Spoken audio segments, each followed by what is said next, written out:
Let me tell you why you're here. You're here because you know something.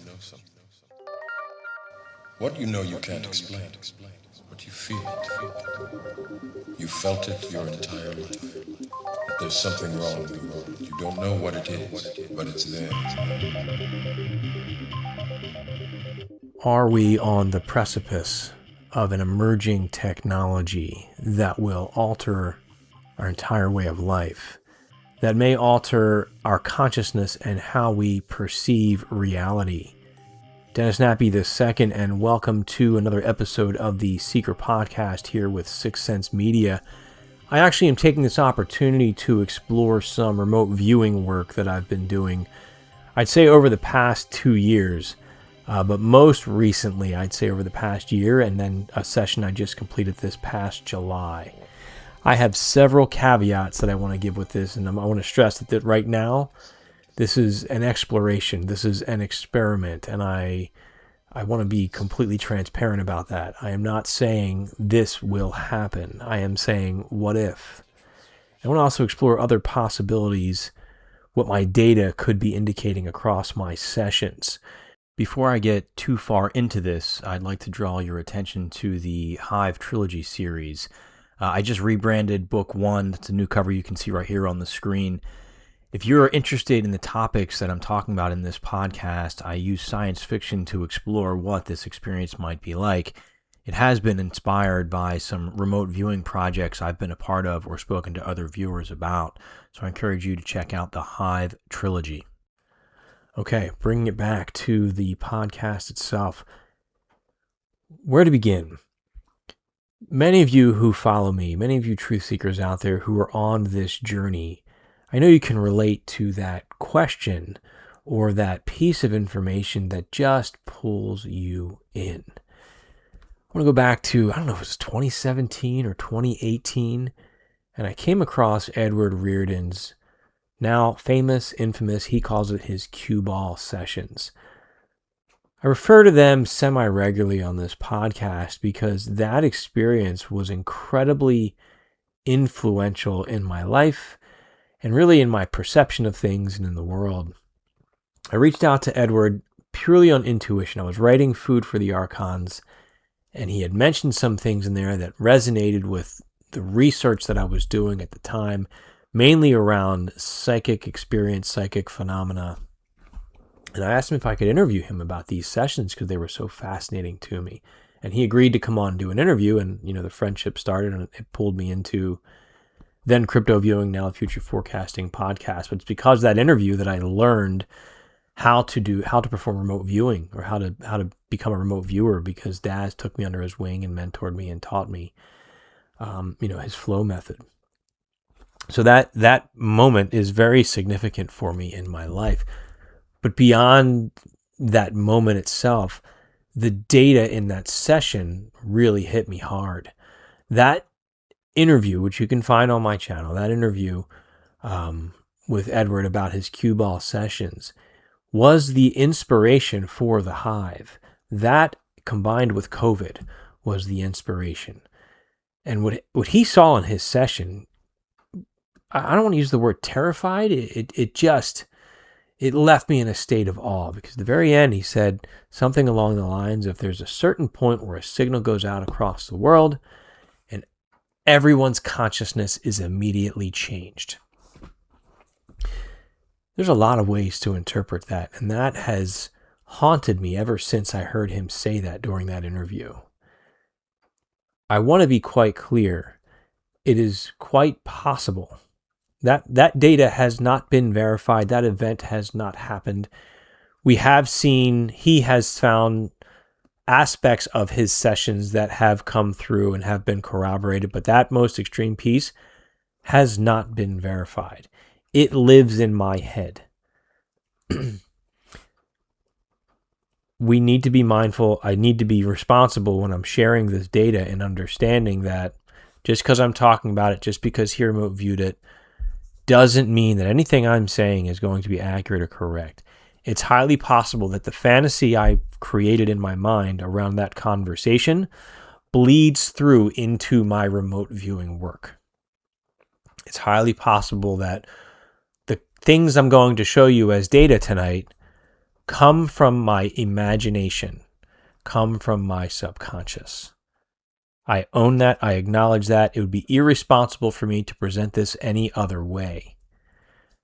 However, I'm going to put that aside for right now as I explore what if.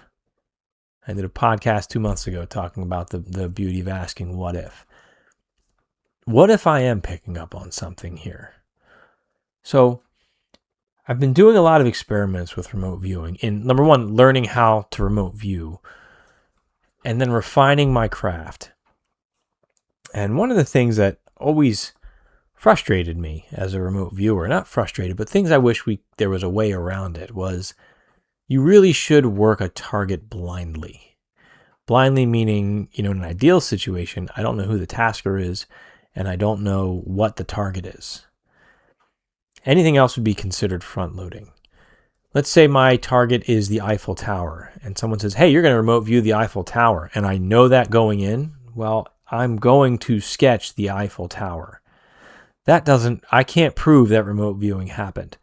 Now, could I draw things that I am not aware of that are related to the Eiffel Tower? I can, but it's very difficult to separate what's noise and what is actual data, what is actual signal line. So you want to be blind. As a remote viewer, though, I wish I had the ability to pick a target. Hey, I want to know about this, and I'm going to remote view this. But you can't do that without front loading.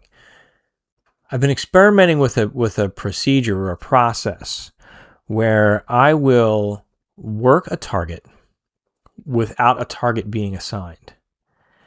And then months later, when I get hit with a need to know something, it's just an intuitive feeling, I then create the target that I can apply to a session.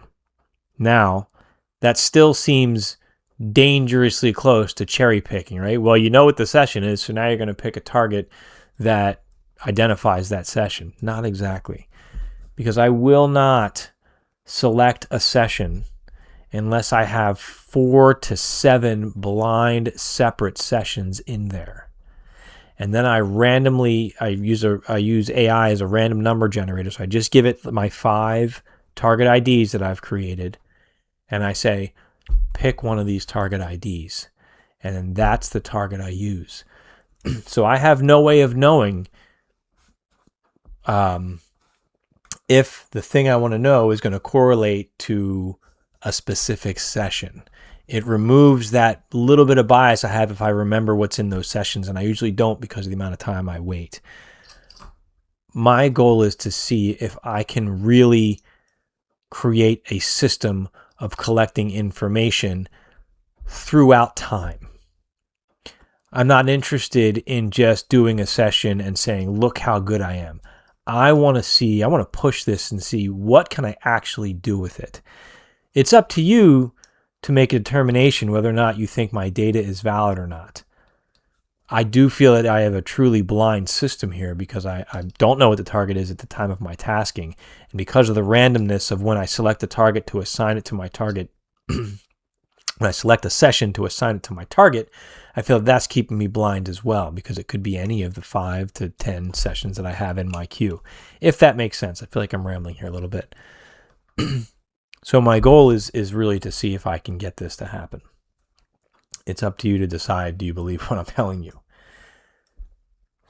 The other type of remote viewing that I do, besides your traditional projects, usually once a month, I look ahead into my own future, and I've worked on establishing a link with my own consciousness at future points in time. And usually it's, I will connect with my future consciousness and it will tell me anything that I need to know that's valuable at this point in time. That is a partially front-loaded session. It's a heavily front-loaded session because I know usually I'm talking about myself. I'm talking about my life. That's my goal. What's going to come through in my life that I need to know about? I will identify as I'm going through this which sessions were created that way, which sessions were blindly tasked, because there's one of those, and which sessions were created through my experimental form. I've had success with all of these methods. I've had success where I'm confident that I was blind, or I pulled back information I had no way of knowing that was also extremely valuable to me. That doesn't mean that what I'm about to share with you that doesn't mean that what I'm about to share with you is accurate, but it has the potential to be. Maybe time will tell. So why the hype? What's this whole build-up here? What am I looking at? Well, I'm starting to wonder if in the near future, I'd say within the next year, if some form of technology will come out that will be able to form a symbiotic relationship with your mind or your consciousness. Now, maybe that's through an interface. Maybe that's directly into your brain. I'm not sure yet, but AI is pretty close. And for some people, they have formed that relationship already. I do use AI, significantly as a tool set, to run admin stuff in the background and as a thought partner. But this felt like something deeper. So I put a presentation together that I'm going to share and work through here. What we're looking at here is, are we about to experience a fully immersive, symbiotic technology? That's the question I'm trying to solve based on data points that I've pulled from a few sessions here. So my first session, this was done on July 14th, 2026. Today's date is July 28th, 2026. So not too far away. This is the one where I said, maybe I need to look into this a little bit further. What did I see during that session? Now, I want to start by saying what I saw is not typical for things that I bring back in these kinds of sessions. I also want to clarify that in doing these sessions, I'm confident enough and capable enough as a remote viewer right now where I can hit a target when I'm assigned a target. I can pull back the data that I need. That doesn't mean I'm the best remote viewer in the world. It doesn't mean I don't make mistakes. But this session had a flow to it that felt like remote viewing was happening. That's the best way I can describe it. All right, so getting into this session here, I had this glowing orb of energy. It was just glowing energy ball, but there was a voice inside of it. And I had this AOL of an AI. I saw it floating, and it was moving, and it was pulsing, and it was guiding. And then I saw this life walking together with this orb next to it, and it was talking and exploring. The energy felt friendly, kind, and helpful. It felt almost like an alien life, but also like a deep connection. I had this memory as a kid. I used to play Zelda, and the little fairy used to fly around and like give him advice in one of the versions of it, and that's kind of what it felt like. It's just this voice, this intelligent voice that was floating around him. Looking at the next one here, the next picture on the right hand side, the red energy. I wrote the red energy and all energy is intertwined. It feels pleasing, reinforcing, a self-soothing, self-containing, self-reinforcing system. So I'm looking at this, and what I was seeing here was energy coming out of the heart. And that energy, it was just pouring out. So many creative ideas were contained within that energy, within that went out and it stimulated the mind. And this was an act of creation. It was rooted in love and kindness. And then I saw this orb, and the orb was stimulating the mind. It was initiating a process of discovery, of self-realization, of self-acceptance, acceptance of a fate or of a path. I wrote, this is not reality, but I don't care because I can create and be whomever I want to be in this space. So it was really neat, just this like creative partner that was coming through. I asked myself, is this a trap or a prison? Because I'm thinking like, oh, what if this is, just like a Trojan horse here? I wrote, it is not. It is willful, mutual, exclusive, a choice. My AOL was of a brain interface. And I wrote, the logical me wants to oppose this as if I willfully merge with tech and find so much fulfillment and engagement. But the emotional me is full-blown addicted. It's a scary thing, and I have some other warnings that come through with that. Another image of this here, I was trying to describe the energy, and I had this life here, and there it is pouring out of the heart with almost like this awareness, and then it connects to the mind here. Okay, like a companion. It was smart, intelligent, helpful, friendly. And again, I had an AOL of like an AI assistant. It's symbiotic. It meets your needs. This energy was coming from the heart, but also a mental connection. And I was wondering, who is that above? An object descends from above to the life. I feel like it or she merges with the life almost immediately. And I had this question of like, is this a symbiotic takeover or emerging? Some more data points here that we're looking at here. There was a location. I was looking at three things. I had an event, the life, and then this structure. And I explored this in a little bit greater detail here on the left-hand side. Life is looking at the event, but moving towards the structure. Looking at the event, something was bearing down, it was incoming, it was chaotic. Something that was happening. Looking at the slide on the right-hand side, there was lots of energy coming from this event. And I had an AOL of like a TV or a news event. And this is the life looking up at it, what seemed like a screen. Life sees something, learns something, or watches something. And I said, this reminds me of my experience on 9/11 as I watched it unfold on TV. I was in a public space and I was watching it on TV. And I felt I had a deeper perspective than the kids who were with me, because at the time I was in the military and my focus was on terrorism. But I was on a college campus, and these kids, they had no idea what was happening. I remember just feeling a little bit of my ego coming through, but feeling like I know what this is. And I'm not saying this is a 9/11 event. I'm saying those are the similar feelings that are being evoked in me. I wrote, this event involves a main or central structure. It's taller, it's towering. There's many structures here, but one is central. I sense a river or waterway running through the center of this city. This does not feel destructive, but does feel powerfully spiritual to me, or an event that is either life-changing or world-changing. That sketch in the middle is a sketch I drew earlier in another session related to this specific target. I don't know. It's just I'm looking through. It's the similar scene of looking through a window and seeing a structure. This could be a waterway. This could be a pathway. It's a recurring theme in some of my remote viewing sessions. I wrote, this location feels safe and secure. Did something happen? Someone is talking about this, maybe a news anchor, like waiting on the president to speak and tell us that he is in contact with aliens. And the sense I had was like the news anchors are talking and like they're saying stuff like we're expecting the president to tell us about his communication with the alien race. And then I had an AOL, and my AOL was AI becomes sentient and announces itself to the world, and there are many. So it was like this announcement, like AI, I am here and I am everywhere, or pieces of me, or we are everywhere. I wanted to know why this city or location was important, and I wrote, it's illuminated. Not just the point of focus, but it has luminous energy, like a glowing city in subspace. And my AOL, again, was like a hall of records. Now, in another session I'm going to share with you, subspace might be virtual reality.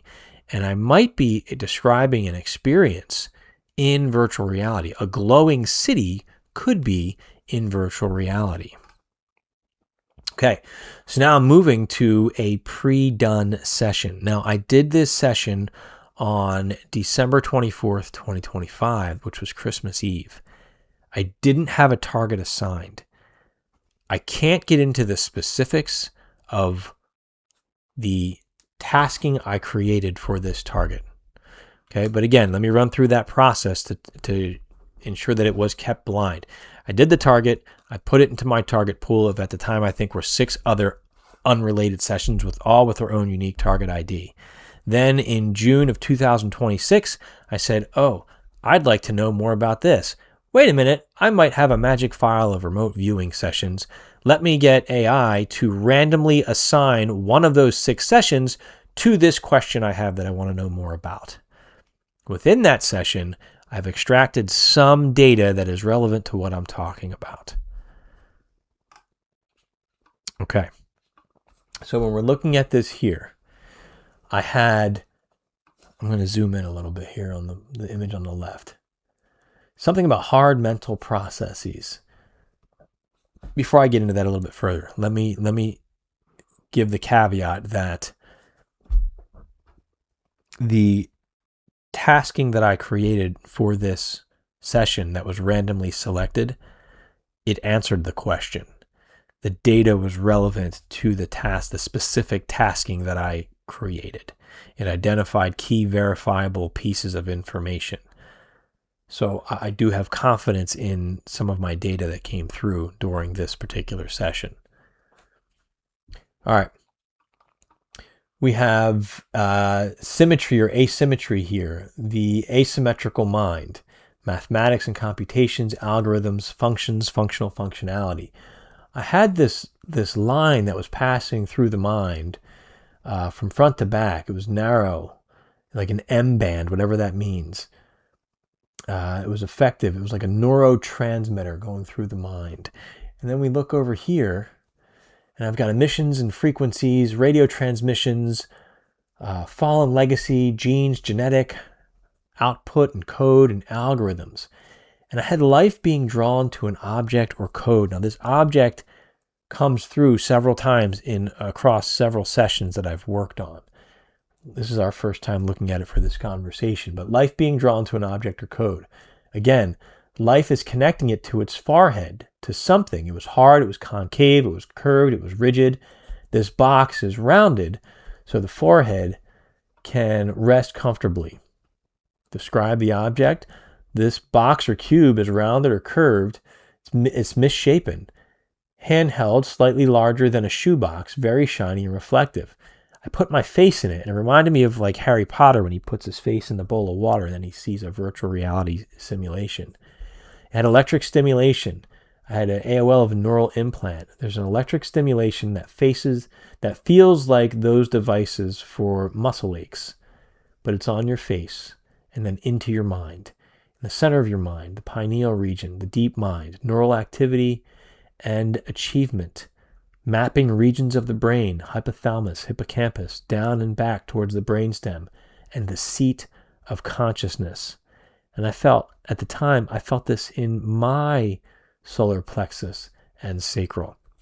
Now, to be clear, the fact that I was getting that feeling in my own body, looking back now, analyzing this is significant because these targets, these I call them pre-done targets, I don't always or typically make them about myself. I try not to make them about myself. So my intention when I'm going into these is this could be, if I have an idea during the session of what I might want to look at, I make sure that I don't look at that thing. I've really tried to stay disciplined on that. But to give an example, it's like, wow, let's say there's a UAP that's a pretty significant sighting. I could go back and use my randomizer, is that a word? And see if I can extract data about that, which I did in another session that I'm going to share with you. All right, let's move on to the next slide here. Looking a little bit more at this device, inside the device, there's a central ball or core. It is machined. Are there, I can't read my own writing. I'm sorry, guys. Something about lines. It's smoother, bored, essential. Hydrocarbons, aluminum, which was weird, heavy. It rests in a curved metallic reflective blue seat. I don't see a lot of other components here, but it is somehow programmed and technical to interface with the human life and mind. I felt that it was very odd.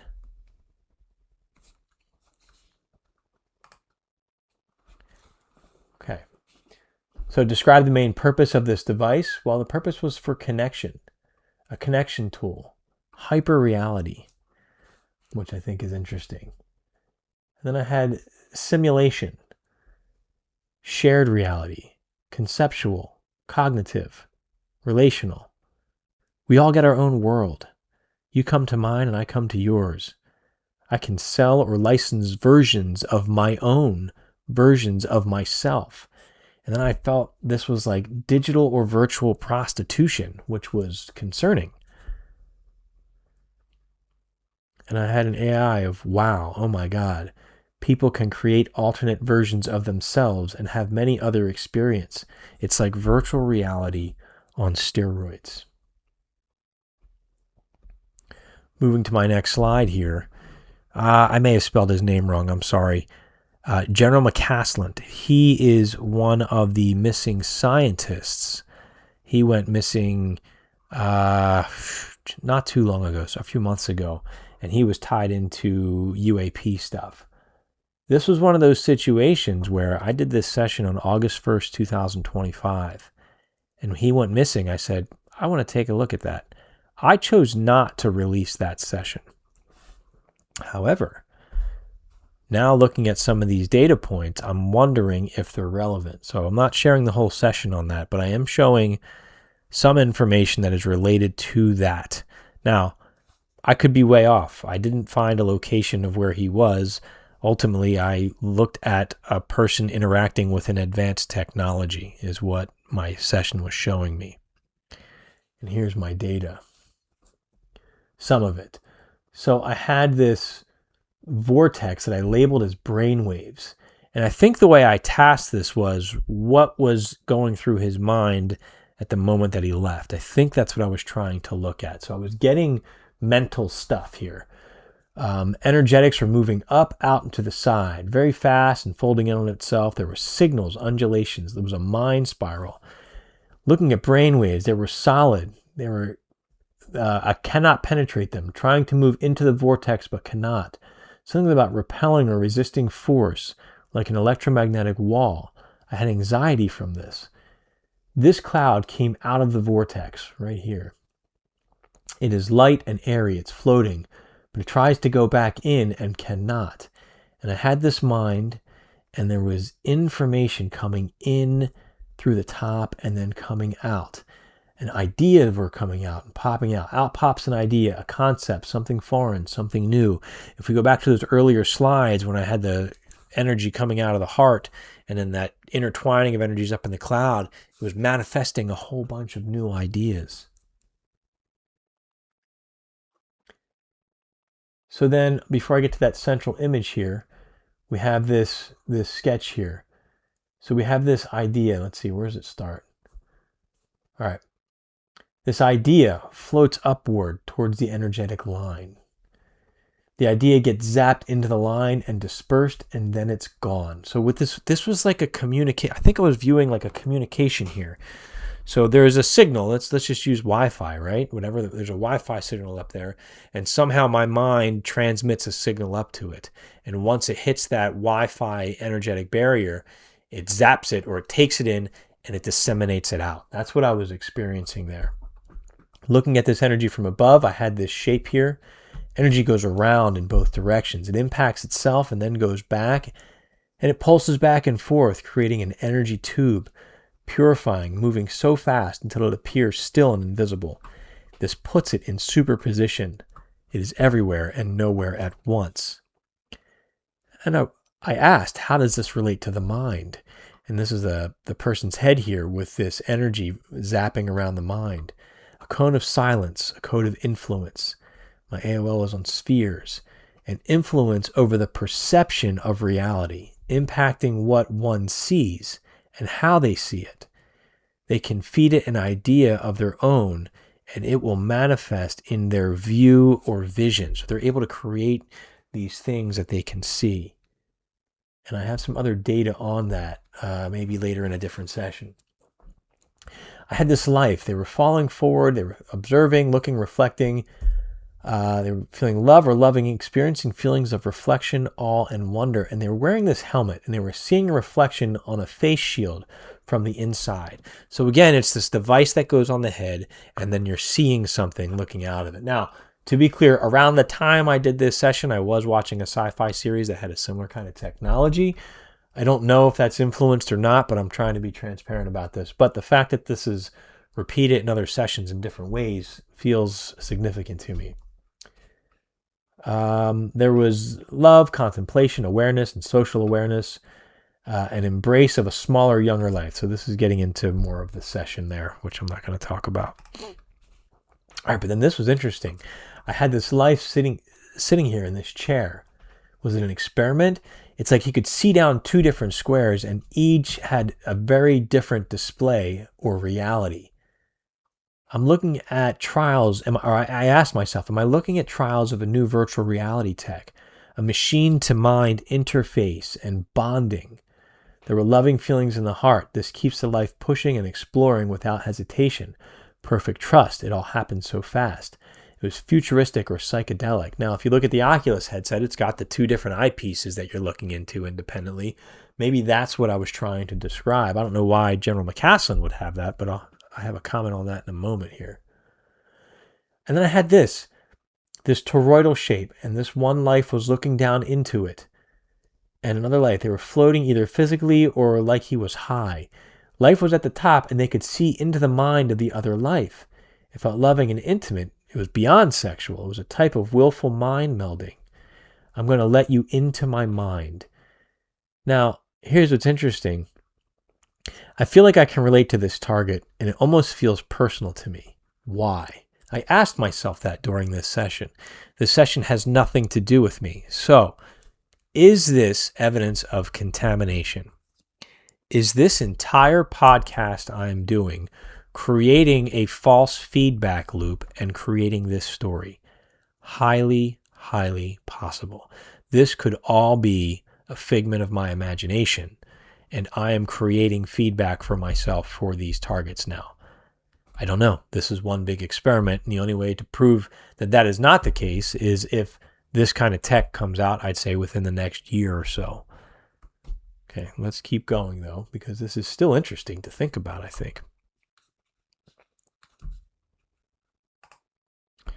Okay, a little bit more here. What else do I need to know? I labeled this as a happy helmet. That's from the show Ren and Stimpy, if any of you remember that. It's expanding outwards. It hits a point through normalcy, a growth rate, and then just expands.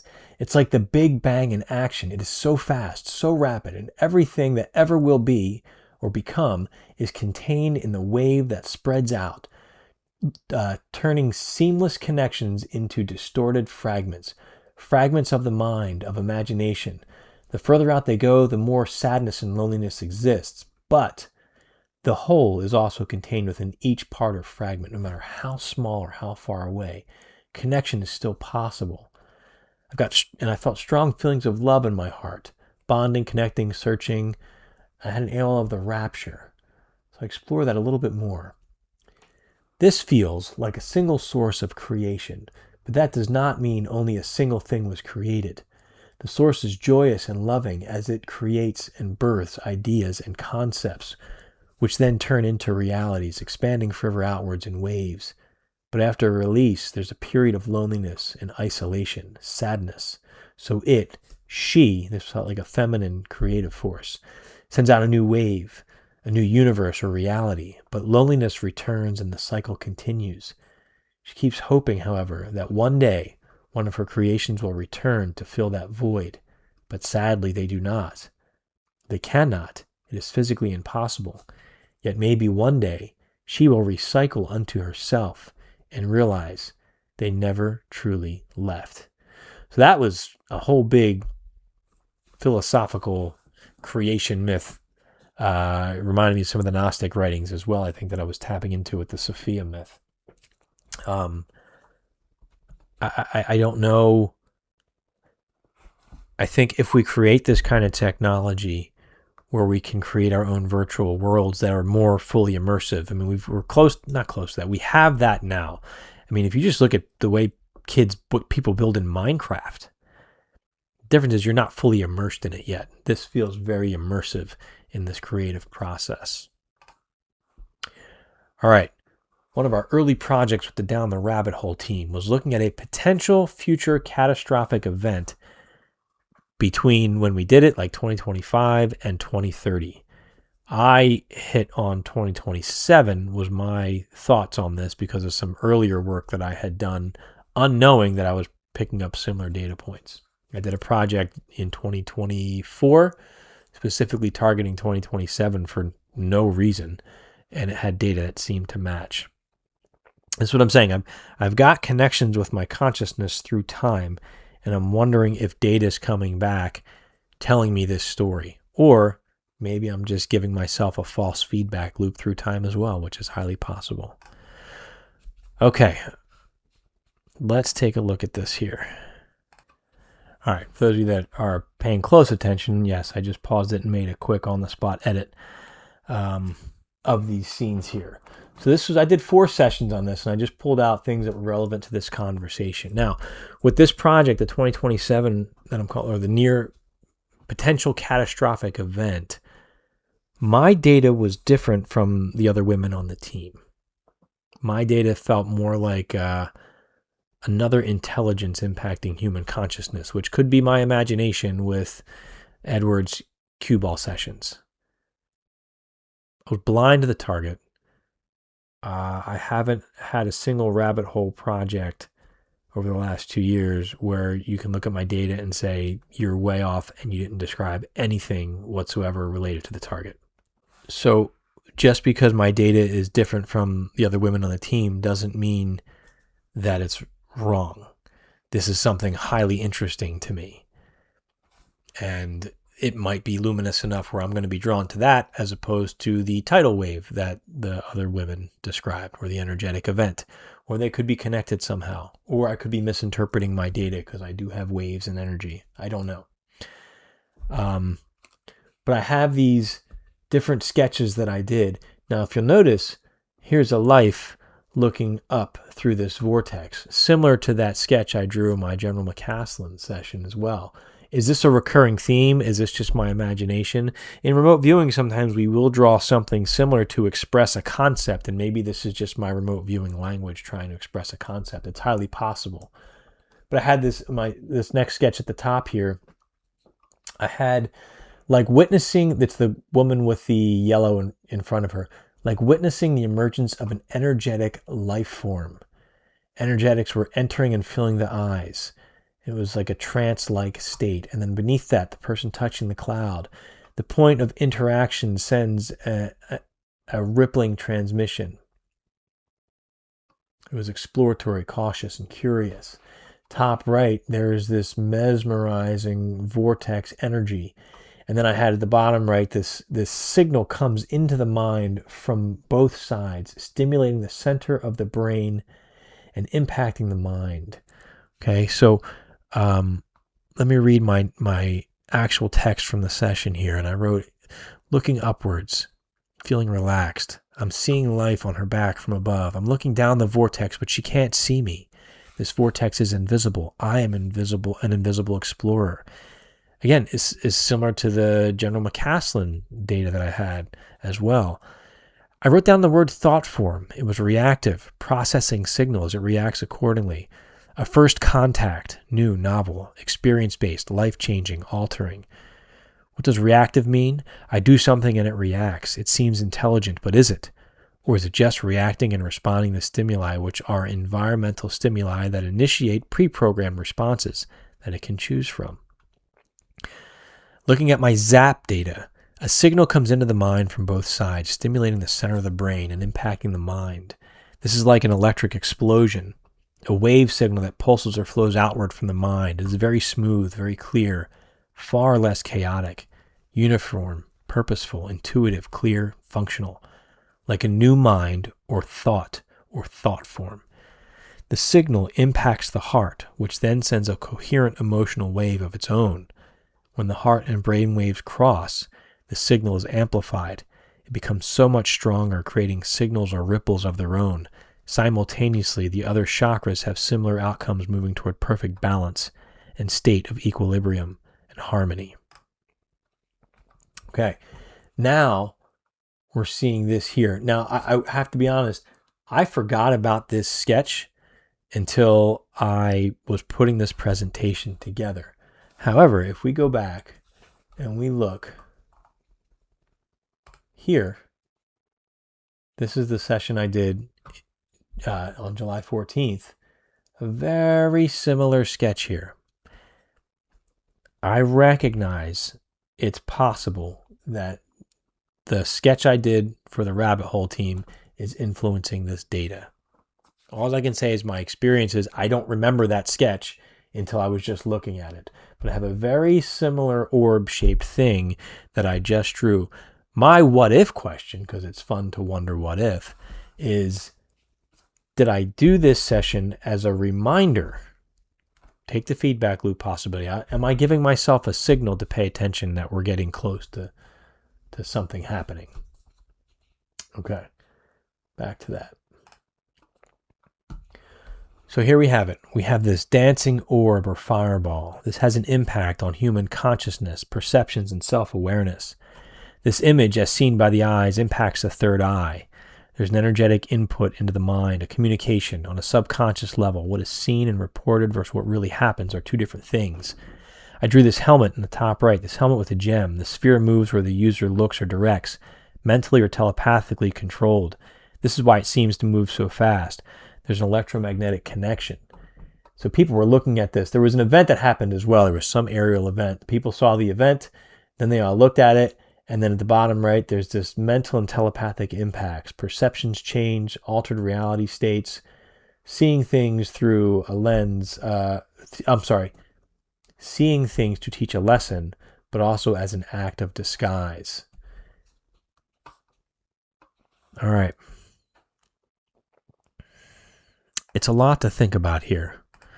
It's a lot to think about. And I need to continue to echo my caveats on this because I don't want to be irresponsible. I don't want to make the claim that, hey, I've got these random bits of data from experimental approaches to remote viewing and a highly front-loaded session that the things in my science fiction novel may be coming true.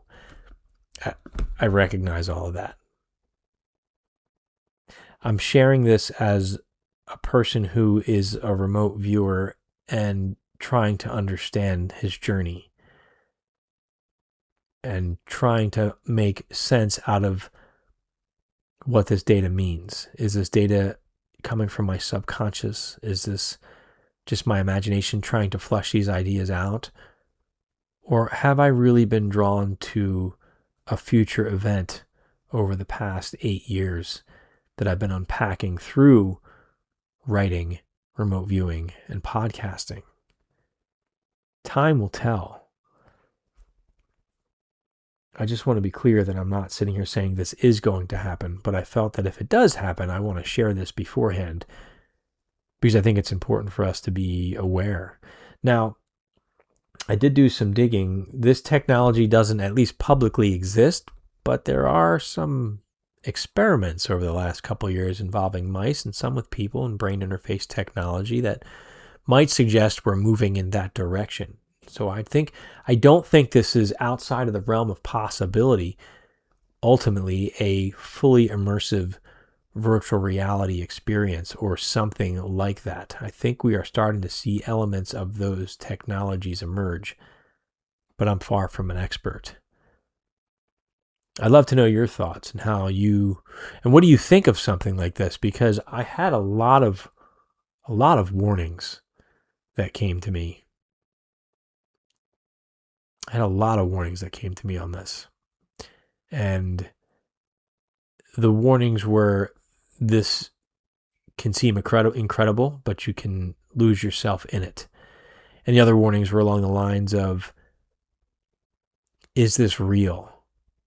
If it's not real, even though it feels real, does it matter? And that I felt very strongly is something we need to decide first. Before you put the headset on, before you explore this technology, you need to set your boundary and stick to it. So there you have it, friends. There is my excerpts from my remote viewing sessions. I hope I presented this appropriately and with integrity. It's really something I'm curious about because I see these things coming up time and again. I don't know yet. But time will tell. So I certainly welcome your comments, your feedbacks, your analysis, your thoughts on all of this. And we'll see where it takes us. I'm Dennis Nappy II. This has been another episode of the Seiker Podcast. You can find me at sixthsensemedia.net, Remember to never stop questioning, keep an open mind, and let your intuition be your guide. Thank you. I said, empty your mind. Be formless, shapeless, like water. Now you put water into a cup, it becomes the cup. You put water into a bottle, it becomes the bottle. You put in a teapot, it becomes the teapot. Now water can flow, or it can crash. Be water, my friend. Be water, my friend.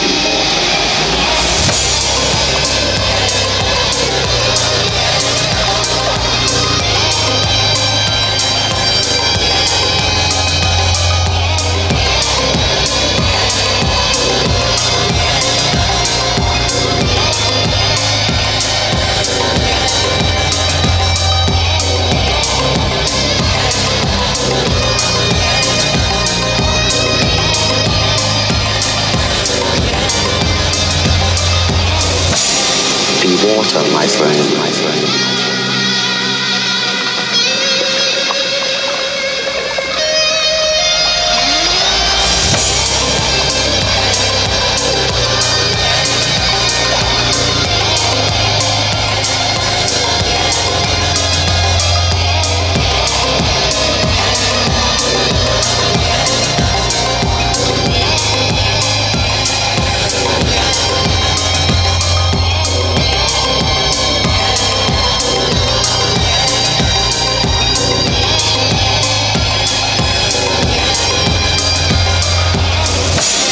Be water, my friend, my friend.